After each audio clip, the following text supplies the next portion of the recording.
मुझे किसी ने भेजा है न मैं आया हूँ, मुझे तो माँ गंगा ने बुलाया है।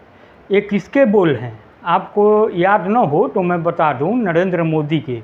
वही नरेंद्र मोदी जिन्हें भाजपा ने पीएम का उम्मीदवार घोषित किया था और वे गुजरात के सीएम के बाद पीएम के उम्मीदवार के रूप में गुजरात मॉडल लेकर देश के सामने थे। बात 2014 की है और तब वे दो जगह, गुजरात के वडोदरा और यूपी के वाराणसी से लोकसभा चुनाव के मैदान में थे।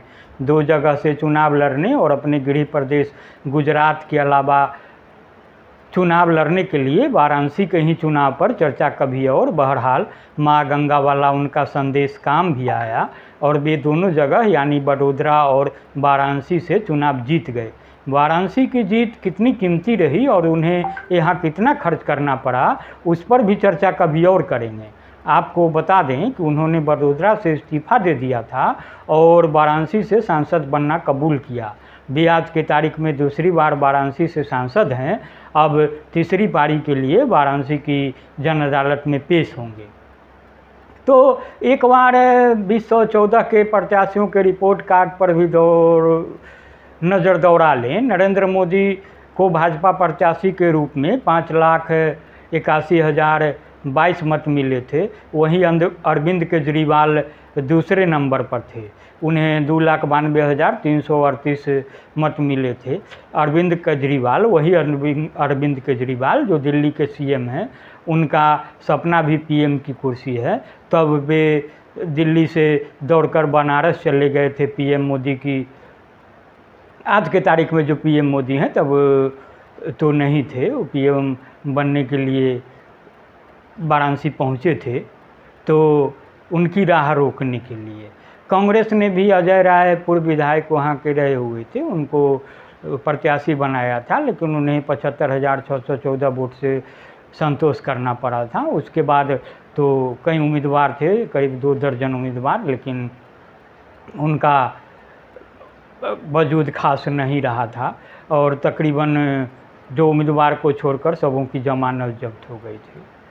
तो बनारस गंगा नदी के पश्चिम तट पर बसा है। अब जबकि यहाँ के सांसद नरेंद्र मोदी देश के पीएम हैं तो इसका महत्व जाहिर है। नदी के लिहाज से बनारस के महत्व को देखेंगे तो इलाहाबाद, अब प्रयागराज की चर्चा भी अकारण नहीं ही मानेंगे। गंगा, जमुना और सरस्वती नदी का संगम है प्रयागराज। गंगा और जमुना का यहाँ सदृश मिलन है तो सरस्वती के गुप्त रूप से मिलने की बात बताई जाती है। यहाँ से हेमवती नंदन बहुगुना सांसद हुआ करते थे, जिन्हें 1980 में फिल्म स्टार अमिताभ बच्चन ने कांग्रेस प्रत्याशी के बतौर हरा दिया था और बहुगुना ने उसके बाद राजनीति से संन्यास ले लिया था। तो हालांकि बाद में उनकी बेटी रीता बहुगुना जोशी कांग्रेस में महत्व के पदों पर रही और आज की तारीख में भाजपा में हैं, मंत्री भी हैं। HN बहुगुना, हेमवती बहुगुना के बेटे उत्तरांचल के सीएम भी रह चुके हैं।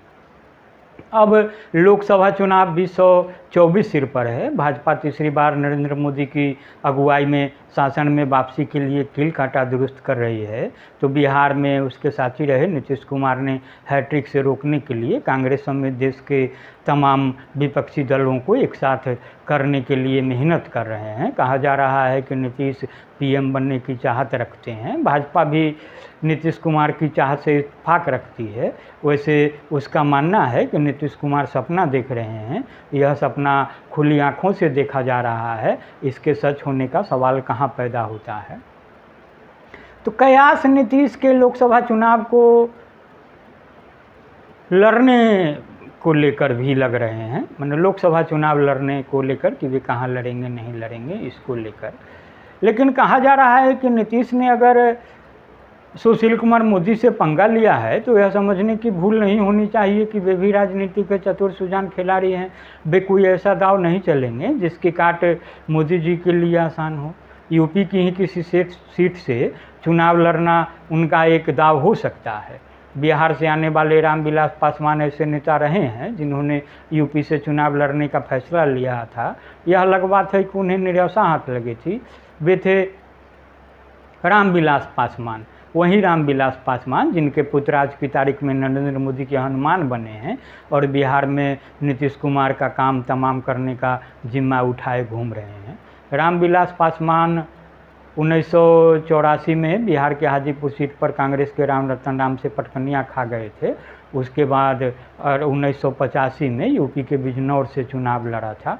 वहाँ कांग्रेस की मीरा कुमार से मात खानी पड़ी थी। तब वहाँ बाद में यूपी की सीएम बनी मायावती भी मैदान में थी।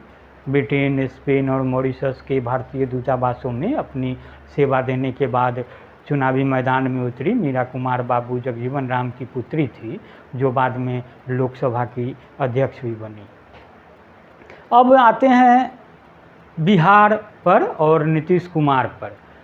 नीतीश के यूपी की जिस सीट से लोकसभा चुनाव लड़ने की बात कही जा रही है वह है फूलपुर सीट। इस बाबत नीतीश कुमार की पार्टी जेडीयू के राष्ट्रीय महासचिव और पूर्व सांसद धनंजय सिंह का बयान भी सामने आया है। उन्होंने कहा है कि उत्तर प्रदेश में जेडीयू के कार्यकर्ता चाहते हैं कि बिहार के मुख्यमंत्री नीतीश कुमार अगला लोकसभा चुनाव हाई प्रोफाइल फूलपुर सीट से लड़ें। वैसे नीतीश कुमार या फिर जेडीयू नेतृत्व की ओर से इस संबंध में कुछ नहीं कहा गया है। फूलपुर वही सीट है जिसका नेतृत्व एक समय देश के पहले प्रधानमंत्री पंडित जवाहरलाल नेहरू ने किया था। फूलपुर लोकसभा सीट से पंडित नेहरू ने 3 बार लगातार जीत दर्ज की थी। 1952, 1957 और 1962 में देश के पहले प्रधानमंत्री पंडित जवाहरलाल नेहरू यहाँ से निर्वाचित हुए थे। उसके बाद बीपी सिंह भी यहाँ से चुनाव जीते और बाद के दिनों में देश के प्रधानमंत्री भी बने। कहा जा रहा है कि नीतीश कुमार फूलपुर से चुनाव लड़ेंगे तो यूपी में विपक्षी एकता के पक्ष में एक अच्छा संदेश जाएगा। यहाँ जातीय समीकरण भी पक्ष में दिखता है।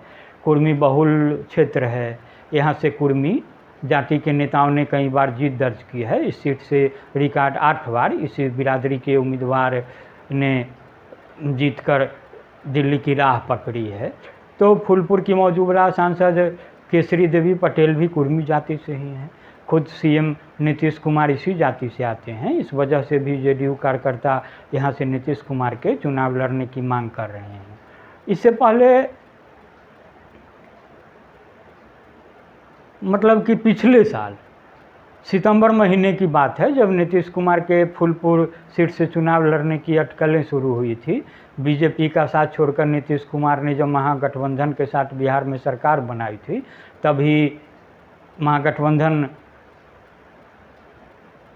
से उनकी राष्ट्रीय राजनीति में एंट्री की चर्चा शुरू हुई थी। तब जेडीयू के राष्ट्रीय अध्यक्ष राजीव रंजन सिंह उर्फ ललन सिंह ने कहा था कि नीतीश कुमार को उत्तर प्रदेश के फूलपुर के अलावा मिर्ज़ापुर और अम्बेडकर नगर सहित कम से कम 3 क्षेत्रों से चुनाव लड़ने की पेशकश की गई है। समाजवादी पार्टी के मुखिया और यूपी के पूर्व मुख्यमंत्री अखिलेश यादव ने भी बिहार के सीएम को अपना पूरा समर्थन देने का ऐलान किया है।